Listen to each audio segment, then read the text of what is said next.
మాజీ ముఖ్యమంత్రి మాట్లాడే భాషనేనా?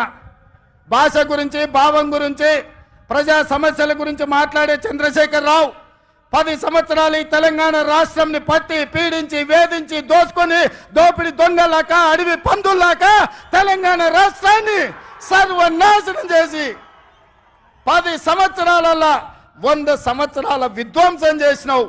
ఇవాళ మమ్మల్ని ఎంటిక బీకలేరంటావా? మా కాంగ్రెస్ పార్టీ కార్యకర్తలు అనుకుంటే నీ ముడ్డి మీద డ్రాయర్ కూడా ఉండదు పీకడం మొదలు పెడితే. బిడ్డ, నువ్వు అనుకుంటున్నావేమో కాలు ఇరిగిందని, లేకపోతే కట్టెపట్టుకొని నడుస్తున్నా అని, కూతురు జైలుకు పోయిందని, అధికారం కోల్పోయిందని. కొంతకాలం మేము సంయమనం పాటించినాం.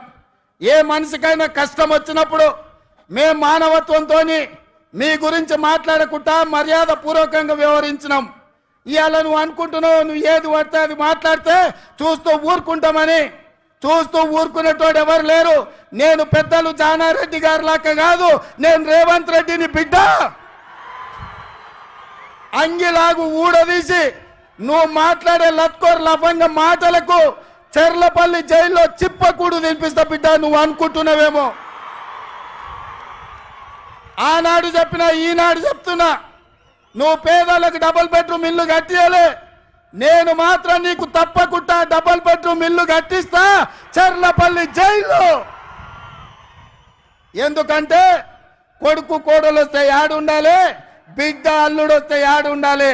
అందరు కలిసి చెర్లపల్లి జైల్లో ఉండేటట్టు మీకు డబుల్ బెడ్రూమ్ ఇల్లు కట్టించే బాధ్యత మా లక్షలాది మంది కాంగ్రెస్ పార్టీ కార్యకర్తలు తీసుకుంటారని చెప్పి నేను ఈ వేదిక మీద నుంచి చెప్పదలుచుకున్నా. భాష విషయంలో మనము దేని విషయం అండి? భాష మీరు మాట్లాడే భాష నేను మంచిగా మాట్లాడుతున్నా కదా. భాష విషయంలో సంయమనం పాటించాలంటే మనం ఒక పెద్ద మనుషుల ఒప్పందం చేసుకుందామని నిన్న సీఎం ప్రతిపాదన పెట్టింది సార్. ఈ సీఎమా? ఈ సీఎమే సార్. అంటే దయాలు వేదాలు వలించినట్టున్నది. నిన్న నైట్ దయాలు వేదాలు వలించినట్టుందండి అది. సార్, మీరు గతంలో కూడా 3వ ప్రత్యామ్నాయం కోసం ప్రయత్నం చేశారు ప్రాంతీయ పార్టీల తరఫున. ఇప్పుడు మళ్ళీ కొత్తగా ప్రత్యామ్నాయం అంటే ఎన్డీఏ యూపీఏకు ప్రత్యామ్నాయంగా రావాలంటే ఏ పార్టీలు కలిసి వచ్చే అవకాశం ఉంది కేంద్రంలో? నేను మీరు మంచి క్వశ్చన్ అడిగిన బ్రదర్, చాలా థ్యాంక్స్. ఒక మాట నేను మనవి చేస్తాను. జాతీయ రాజకీయాలలోకి పోదామని చెప్పి నేను బీఆర్ఎస్ పేరు మార్చి ఆ ప్రయత్నం చేసిన. మహారాష్ట్రకి పోయి బాగా చేసినాం.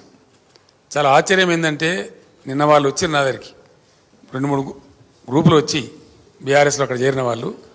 సార్, ఇప్పుడు మహారాష్ట్రలో అక్టోబర్లో శాసనసభ ఎన్నికలని మీరు వట్టిగా రాని సార్ నిలబడండి, మేమంతా మీ పేరు చెప్పుకొని గెలుస్తాం, రావాలి, మా దగ్గర మార్పు రావాలి, మీ తెలంగాణలో మీ ప్రభుత్వంలో అమలు చేసిన కార్యక్రమాలు రావాలని మహారాష్ట్ర ప్రజలు బాగా కోరుతున్నారు, మిమ్మల్ని తీసుకురమ్మని అడుగుతున్నారు, మా దగ్గర ఒక భయంకరమైన అనిశ్చితి ఉందని వాళ్ళు వచ్చినారు.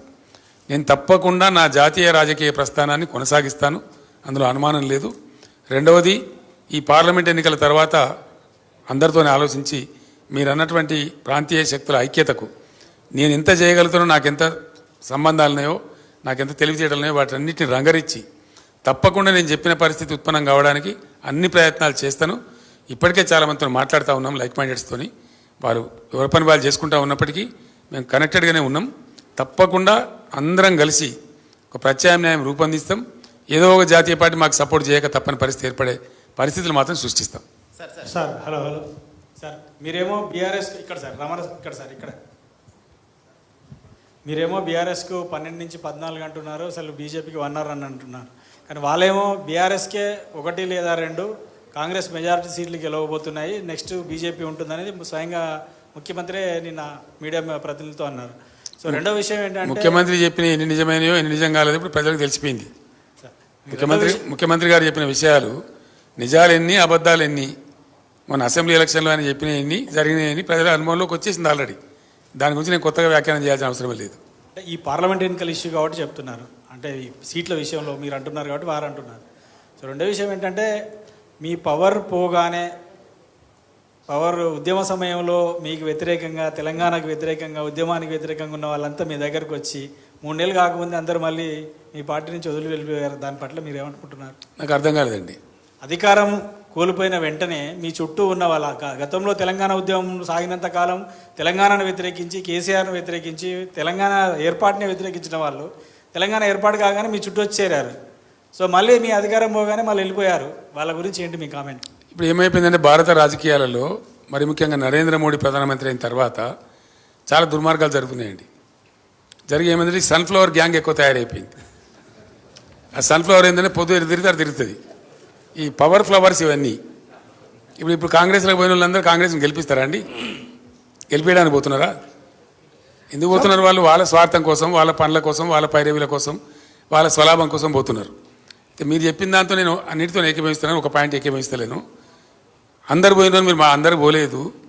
బీఆర్ఎస్ ఒక మహాసముద్రం, 60 లక్షల సభ్యత్వం ఉన్నటువంటి పార్టీ. ఎవరైనా ఎలిమినేట్ చేస్తాం పలానా దాన్ని అనుకుంటే తప్పదే. ఆ గర్వం పనికిరాదు. మేము మొన్నటిదాకా 10 ఏళ్ళ అధికారంలో కాంగ్రెస్ అవుట్ ఆఫ్ పవర్ ఉంది. కాంగ్రెస్ ఎలిమినేట్ అయిందా? డెసిమేట్ అయిందా? కాదు కదా.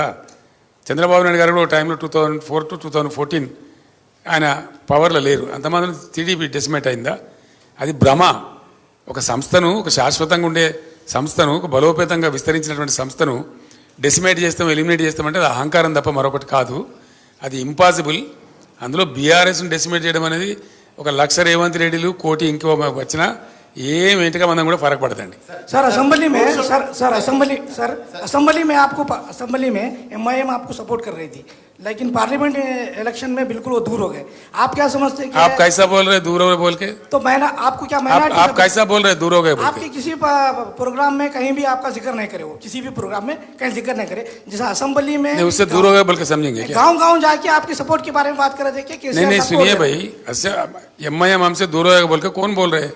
जैसा असेंबली में आपका अपना आइडिया है क्या है? नहीं सर, जैसा गांव जाके आपको आप वोट देने की अपील कर रहे थे, इस बार नहीं करेंगे. क्यों नहीं करेंगे सर? రోడ్ షోలకు మంచి స్పందన వచ్చింది జనం నుంచి. మీరు వెళ్తూ ఉంటే మేము చూసాం టీవీలలో. సో ఏం సార్ ప్రజలంటే ఎట్లా రిసీవ్ చేసుకున్నారు మిమ్మల్ని? ఏమనిపించింది? KCR is the history of Telangana కదా. కేసీఆర్ ఇస్ డెఫినెట్లీ వైపౌట్ చేయలేని, తుడిచివేయలేని ఎమోషన్ కదా తెలంగాణకు. కేసీఆర్ తెలంగాణకు ఉన్న బంధం అది కదా. ఎక్కడెప్పుడు దిక్కు దివాణం లేనప్పుడు నా పదవులు, నా రాజకీయ భవిష్యత్ అంతా నేను పనంగా పెట్టి తెలంగాణ కోసం ఎంత కష్టపడనో తెలంగాణ ప్రజలకు తెలుసు. నా గుండెల్లో తెలంగాణ ఉంటుంది, తెలంగాణ ప్రజల గుండెల్లో కేసీఆర్ ఉంటాడు. గెలిపోవడం పక్కకు పెడితే KCR is definitely emotion of Telangana. 100% ఆ బాండేజ్ కేసీఆర్కి ఉంటుంది. కేసీఆర్ని పట్టుకొని గిలి పడేస్తాం, తుడిచి పడేస్తాం అని ఎవడని అనుకుంటే వాడు పిచ్చోడేతాడు తప్ప కేసీఆర్ కానీ తెలంగాణ ప్రజలు కానీ కారు. Thank you. సార్ మీరు పోయిన జిహెచ్ఎంసీ ఎలక్షన్స్ తర్వాత ప్రధానమంత్రి మోడీ దగ్గరికి వెళ్ళారు, పొత్తు పెట్టుకుంటామని అడిగారు, ఆయన రిజెక్ట్ చేశారని మోడీ స్వయంగా చెప్తా ఉన్నారు. మోడీ నేను చెప్పిన కదా గోబెల్స్ అని. ఆయనకి ఏది అవకాశం ఉంటే, ఏడ వంపు ఉంటే, ఎట్లా అనుకూలం ఉంటే అట్లా మాట్లాడతారు మోడీ. ఆ టంగ్ ట్విస్టింగ్ నరేంద్ర మోడీకి వచ్చినంత మరొకరికి రాదు. సార్ గడిచినటువంటి 10 ఏళ్లలో అభివృద్ధి చేశామని చెప్పేసి చెప్తా ఉన్నారు, కానీ 100 ఏళ్ల విధ్వంసం చేశారు బీఆర్ఎస్ పార్టీ వాళ్ళు అని చెప్పేసి కాంగ్రెస్ వాళ్ళు అంటున్నారు. నిజమే బ్రదర్. ఇప్పుడు నేను చెప్పిన ఫిగర్స్ అన్నీ ఉన్నాయి కదా, అవన్నీ ఆడిటెడ్ ఫిగర్స్ కదా. Comptroller and auditor general of India ఇచ్చిన ఫిగర్స్ కదా. అది విధ్వంసం అంటారా? వాళ్ళ దృష్టిలో అది విధ్వంసం అయితే వాళ్ళంత మురుకులు మరొకరు లేరుగా. సార్ వచ్చే 15 ఆగస్టులోపు రుణమాఫీ చేస్తాం, 2 లక్షల రూపాయలు రుణమాఫీ చేస్తాం, ఇందుకోసం కార్పొరేషన్ ఏర్పాటు చేస్తాం, అందులో నుంచి నిధులు సమకూరుస్తామని చెప్పేసి అంటున్నారు ప్రభుత్వం. ఇది సాధ్యమవుతుందా సార్? మీరు రైతు బంధు స్టార్ట్ చేసిన ప్రభుత్వం కదా. బ్రదర్ నేను ఒకటే మాట చెప్తున్నా, నేను కూడా రైతు రుణమాఫీ ప్రకటించిన. ఒకే విడతగా చేద్దామని చెప్పి నేను చేయని ప్రయత్నం ఎక్కని కొండలేదు, మొక్కని బండలేదు. దట్ ఈస్ ఇంపాసిబుల్, జరిగే పని కాదు. అందుకే అరచేతిలో వైకుంఠం చూపించి మిమ్మల్ని మోసగించారని ప్రజలకు చెప్పిన, ప్రజలు కూడా అదే నమ్ముతున్నారు. అది అయ్యే పని కాదు.